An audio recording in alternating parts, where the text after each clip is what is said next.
I'm honored to be up here tonight to introduce the person who introduced me to this cause. In 1995, I was a 32-year-old brand new freeholder in Morris County. And one of the folks who had been a promoter of my candidacy and encouraged me to go on the freeholder board then told me, here's what you need to do once you get there. You need to go up to Daytop Village and you need to go see Father Joe Hennon. I went up and I saw Father Joe, and I've told this story all over this country, from one end of the country to the other, from the White House to treatment centers all over America, that when I went up to Daytop that day, and it looks significantly different today than it did then. And I see Anthony Bucco smiling. We both remember the leaky roofs and the disrepair that the place was in back in the mid-1990s, and how there were moments where, but for the grace of people like John Christie and the Ferguson family, that we may not have been able to keep the doors open. And I went there to see Father Joe Hennon, and I took the tour of the place. And at the end of the tour, he said to me, Chris, you're going to want to be involved in this place for the rest of your life.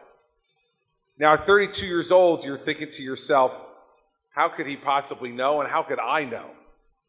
And he said to me, I said to him, Father, with all due respect, why do you think I'm going to want to be involved in this place for the rest of my life?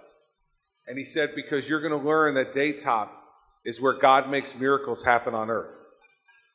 And if you listen to the young lady who spoke to us tonight and the mother who spoke to us tonight, you know that what Father Hennon told me 22 years ago is even more true today.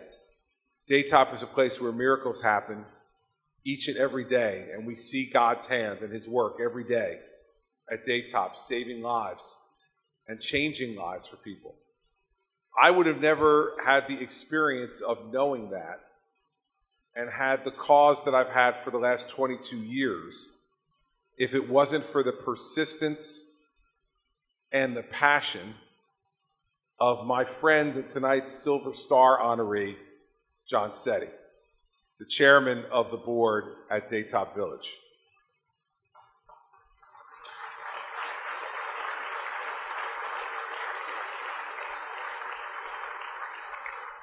John Bramnick mentioned before, when he was discussing John, he mentioned his loyalty. And I think for anybody who knows John well and has been lucky enough to become his friend, as Mary Pat and I have been lucky enough to become friends with he and Kathy over the last over 25 years, we feel incredibly fortunate to have that relationship in our lives. And the literally thousands of families who have come through Daytop during that period of time may not know it. But the reason that place is still there and has grown to the size it's become is because of the passion and the loyalty of people like John. And so there's no silver bullet to fix this problem. 64,000 people died in the United States last year of an overdose. More than all those who died from handgun violence and automobile accidents combined. We have a death toll in this country that equals September 11th every 2.5 weeks. 175 people in America are dying a day of overdose.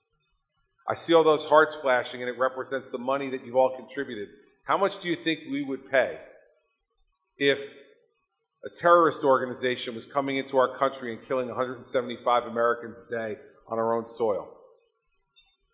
This country would say we would never permit it, and we would spend and do whatever we needed to do. That's what's happening. We're doing it to ourselves every day. And our country needs to come to grips with that. And the way people are going to know it is if we all start speaking out and marching and demanding that treatment become available for everyone who needs it, and that we clamp down on the people who are profiting from poisoning and killing our fellow citizens.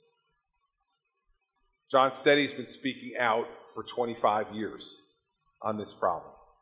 25 years ago, when very few people were saying anything, John was saying it. And I know John knows this because he got the same talks from Father Hennon that I did. And the first thing I thought about when I saw him go up on the video, I turned to Mary Pat and I said, he's hitting people up for money because he's got the collar on. Father Joe would almost never wear his collar. Almost every time I saw him, he was in some other type of casual attire. But when I would drive up to Daytop and he had the collar on, I knew it was over. It was just like, take your wallet out, and he's going to be asking you for money. And I see a whole bunch of folks who served on the Daytop board with me when I was on the board, others who have joined since then. You know that I'm telling you the truth, those folks who have been with us for a long time. When Father Joe puts the collar on, Father Joe's getting your wallet. And he's doing it because of the young men and women he wanted to save. And John Sette has been at the forefront of that for the last 25 years. Daytop Village is there today because of John and the people that John has recruited to the cause. And we owe him, as do families all over this state, an enormous debt of gratitude. There's no one that I've met at Daytop over the last 22 years that is more deserving of this award tonight than my good friend and the chairman of the board at Daytop Village, John Sette.